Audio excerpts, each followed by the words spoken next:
We are live now. Welcome to mid day education. So कैसे हैं मेरे प्यारे स्टूडेंट्स, लीजिए अब आपके सामने अर्धवार्षिक परीक्षा वर्ष 2023-24 कक्षा 9वीं के गणित का 100% एकदम रियल प्रश्न पत्र लेकर के आ चुका हूं। जैसे कि आप सबको पता है स्टूडेंट्स कि मिड डे एजुकेशन ने अभी तक जितने भी क्वेश्चन पेपर कवर किया आपके स्कूल में देखने को मिलता था, इसी सिलसिले में अब गणित का सेट नंबर बी लेकर के आ चुका हूं। देखिए, सेट नंबर ए मेरे पास आया था, मैं उसके फुल सोल्यूशन का वीडियो अभी तक अपलोड नहीं कर पाया हूं, केवल एक ही पार्टों में वीडियो दे पाया हूं। ये अब आपके सामने सेट नंबर बी आ चुका है, तो सबसे पहले सेट नंबर बी के सभी क्वेश्चन आंसर को आप देख लो और समझ लो कि किस प्रकार से क्वेश्चंस आपके एग्जाम में देखने को मिलेगा। देखो, 75 नंबर का आपका पेपर रहेगा, समय आपको मिलेंगे 3 घंटे और टोटल नंबर ऑफ क्वेश्चंस की बात करूँ तो 23 प्रश्न आपके एग्जाम में देखने को मिलेगा। निर्देश में कहता है कि सभी प्रश्न को हल करना अनिवार्य है। दूसरा नंबर कहता है कि 1 से लेकर के 5 तक आपको वस्तुनिष्ठ प्रश्न मिलेगा, प्रत्येक प्रश्न के लिए 1 अंक निर्धारित किया गया है। आगे देखते हैं, 6 से 17 तक जितने भी क्वेश्चंस रहेंगे सभी 2 अंक के रहेंगे, इसका आंसर आपको 30 शब्दों में लिखना है। 18 से लेकर 20 तक जितने भी क्वेश्चंस रहेंगे सभी 3 अंक के रहेंगे, इसका आंसर आपको 75 शब्दों में लिख के कंप्लीट करना है।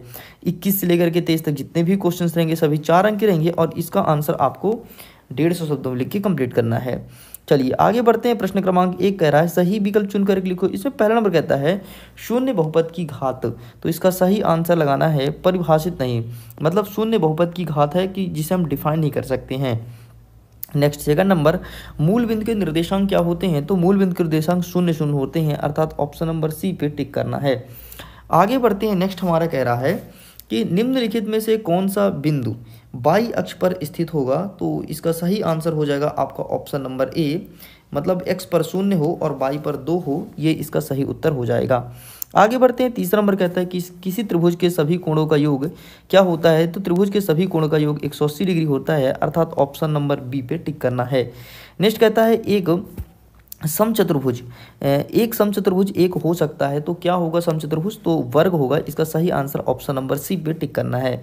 छठवां नंबर कहता है कि किसी त्रिभुज में 2 भुजाओं का योग तीसरी भुजाओं से क्या होता है, तो हमेशा बड़ा होगा।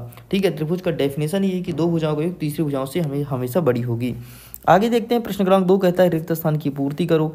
इसमें पहला नंबर कहता है आयतन कोण का प्रत्येक कोण एक डैश डैश होता है, तो एक समकोण होता है। नेक्स्ट दूसरा नंबर कहता है एक त्रिभुज जिसकी 2 भुजाएं बराबर हो उसे क्या कहेंगे, तो उसे हम कहेंगे समद्विबाहु त्रिभुज, मतलब ऐसा त्रिभुज जिसकी 2 भुजाएं बराबर होती है उसे हम कहते हैं समद्विबाहु त्रिभुज। आगे देखते हैं तीसरा नंबर, बहुपद जिसमें प्रत्येक पद होते हैं उसे क्या कहते हैं, तो उसे प्रत्येक पद नहीं 3 पद होते हैं उसे त्रिपदी कहते हैं। ठीक है, अगर किसी बहुपद में 2 पद होते तो उसे द्विपदी कहते और 1 पद होते तो उसे एक पदीय कहते।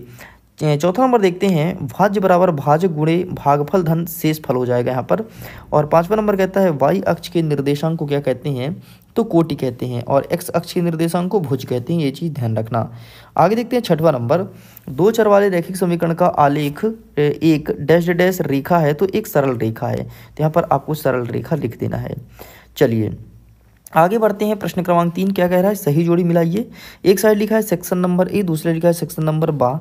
सेक्शन नंबर आ को बा के साथ मैच करना है, तो चलिए फटाफट मैच करते हैं। पहला नंबर कहता है शीर्षाभिमुख कोण का माप, तो इसका सही आंसर लिखना है समांतर हो जाएगा। ठीक है, नेक्स्ट कहता है त्रिभुज जिसकी 2 भुजाएं समान हो उसे हम कहेंगे समद्विबाहु त्रिभुज। नेक्स्ट कहता है बहुपद x धन 1 का शून्यक, तो इसका सही आंसर हो जाएगा -1। नेक्स्ट कहता है √5 बटे √2, तो इसका सही आंसर आपको मिलाना है 5 के साथ। नेक्स्ट कहता है x अक्ष का निर्देशांक, तो इसका सही आंसर भुज और 0 हो जाएगा, और बिंदु 4 - 1 स्थित है, तो इसका सही आंसर लगाना है चतुर्थांश में। ठीक है, आगे बढ़ते हैं। प्रश्न क्रमांक 4 कह रहा है कि एक वाक्य में उत्तर दीजिए। पहला नंबर कहता है एक ऋजु कोण का माप क्या होगा, तो ऋजु कोण का माप 180 डिग्री होगा, तो आपको 180 डिग्री यहाँ पर फिल करना है। नेक्स्ट दूसरा नंबर, 2 चर वाले रैखिक समीकरण का मानक रूप लिखिए, तो इसका सही आंसर हो जाएगा ax धन b बाय धन c बराबर 0, ये लिख के कंप्लीट करना है। नेक्स्ट तीसरा नंबर कहता है कि एक परिमेय संख्या का दशमलव प्रसार किस रूप का होता है, तो दशमलव प्रसार शांत और अनवाष्णीय आवर्ती होता है, तो यहाँ पर आपको शांत और अनवाष्णीय आवर्ती लिखना है। नेक्स्ट चौथा नंबर, एक रैखिक बहुपद का एग्जाम्पल क्या होगा, तो यहाँ पर कोई भी एग्जाम्पल हम दे सकते हैं। सपोज कीजिए कि मैं एग्जाम्पल देता हूँ 2x + 8, ठीक, ये आपके रैखिक बहुपद का एग्जाम्पल हो गया। आगे देखते हैं नेक्स्ट आपका क्या हो गया, भुज किसे कहते हैं, तो यक्स अक्ष के निर्देशांक को भुज कहते हैं, और कोटि किसे कहते हैं, तो बाई अक्ष के निर्देशांक को कोटि कहते हैं। 6वां नंबर कहता है एक समांतर चतुर्भुज के कोण के समद्विभाजक क्या बनाते हैं, तो हमेशा एक आयत का निर्माण करते हैं।